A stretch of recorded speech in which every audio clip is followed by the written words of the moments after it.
ગુજરાતી ભાષામાં તાજા સમાચાર, દૈનિક અપડેટ્સ, હાલની ઘટનાઓ. હમણાં જ સબસ્ક્રાઇબ કરો અને નવા સમાચાર પામો. ચૂંટણી અધિકારી અને મામલતદાર વાઘેલા સાહેબને મળ્યો.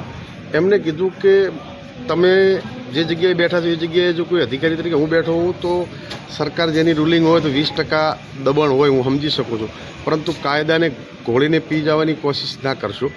તમે ચૂંટણી અધિકારી તરીકે હાઈ ઓથોરિટી પાવર છો. તમે કોઈ પણ નિર્ણય લેશો તો હાઈકોર્ટમાં જ્યારે જવાનું થશે ત્યારે તમે જ નિમિત્ત બનશો. ઉપરથી કોઈ તમને પ્રેશર હશે કે કોઈના કહેવાથી કરતા હશો ત્યારે કાયદો જ્યારે હોય એ કાયદાને ઘોળીને પીવાનું કામ ન કરતા. એમણે જે વાંટી ગોટીઓને દબાણમાં છે, કાયદો એવું કહે છે કે જેણે પ્રથમ ફોર્મ ભર્યું હોય, પરિપત્ર એમને ચૂંટણી પંચનો મેં બતાવ્યું, પ્રથમ ફોર્મ ભર્યું હોય માન્ય રહે. તો પ્રથમ ફોર્મ 2 વાગ્યે અમારું કોંગ્રેસ પાર્ટીનું છે અને ભાજપનું 3 વાગ્યા પછીનું છે, 3 વાગ્યે છે. જો પ્રથમ ફોર્મ માન્ય રાખવામાં આવતું હોય તો કોંગ્રેસ પાર્ટીનું માન્ય રહે. એ જ પરિસ્થિતિનો ગોચ એવો છે કે આમ આદમી પાર્ટીના પણ 2 ફોરમ છે. આમ આદમી પાર્ટીનું જે પ્રથમ ફોરમ છે અને છેલ્લું પણ ફોર્મ છે. હવે એ લોકોને કોંગ્રેસનું ફોર્મ રદ કરી દેવું છે, પ્રથમ છે એટલે. અને આમ આદમી પાર્ટીનું ફોર્મ જે પ્રથમ છે એને રદ નથી કરવું, જે માણસ ખેંચી લેવાની તૈયારી છે એ રદ કરવું છે. કાયદો બધાને સમાનતા આપતો હોય છે. ન્યાયતંત્ર ઉપર પૂરો ભરોસો છે. મેં અધિકારીના ચહેરા જોયા, બે દુઃખી છે. એ અમને ખબર છે કે લોકશાહીની હત્યા જ કરવાના છે, સાચો નિર્ણય લઈ શકવાના નથી. અમને ન્યાય હાઈકોર્ટ આપશે, હાઈકોર્ટને સુપ્રીમ કોર્ટ સુધી કોંગ્રેસ પાર્ટી લડી લેશે. પરંતુ આ ઇતિહાસ જે કલંકિત થઈ રહ્યો છે, લોકશાહીની હત્યા કરવામાં રહી છે. આના કરતાં તો માનસિંહ પણ હારા હતા. મહારાણા પ્રતાપને દુનિયા યાદ કરે. માનસિંહ મહારાણા પ્રતાપના હગા ભાઈ હતા.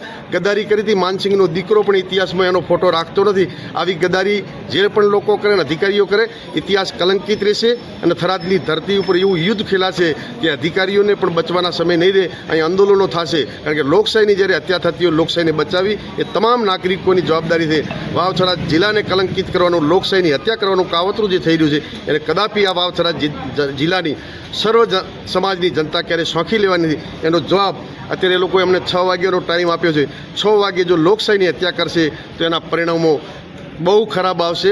અને આ અધિકારીઓને માટે પણ બહુ કપરો અને કલંકિત ઇતિહાસ રહેશે કે માનસિંહ કરતાં પણ ગદ્દાર તરીકે આ બધા ચિત્રા છે. અને થરાદની જનતા આજે તો જે પાળિયાઓ સરહદો ઉપર બેઠા છે ગામડે ગામડે, એ પણ રોઈ રહ્યા છે કે આ પાળિયા કેમ ખંડણા હતા. પાળિયાને કવિએ પૂછ્યું ત્યારે કીધું કે ગામ ઉપર બૂંગીઓ ઢોલ વાગ્યો અને ધીંગાણા ચડ્યા, જેના કારણે અમે પાળિયા થઈ ગયા. કદાચ આ થરાદની ધરતીને લોકશાહીની હત્યા કરવામાં આવશે તો એ પાળિયા થતાં પણ આ વિસ્તારની પ્રજા પાછી નહીં પડે. પરંતુ જે લોકો ગદ્દારી કરે છે એમના કલંકિત ઇતિહાસને ક્યારે આ પ્રજા માફ નહીં કરી શકે. જિલ્લા પંચાયત સીટને કેવી રીતે દેખો છો?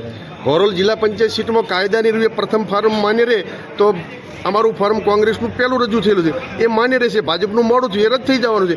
એ જ રૂલ્સ આમ આદમી પાર્ટીને લાગુ પડવા. કાયદો કહે છે એ પ્રમાણે અમારું ફોર્મ વેલિડ રહેવાનું છે. અને લોકશાહીની હત્યા જો કરવા માટે કોઈ મજબૂર કોઈના હાથ બંધાયેલા હશે તો એના માટે જે રીતે લડવું પડે લડવા માટે કોંગ્રેસ પાર્ટી અને આ વિસ્તારની સર્વ સમાજો તૈયાર છે.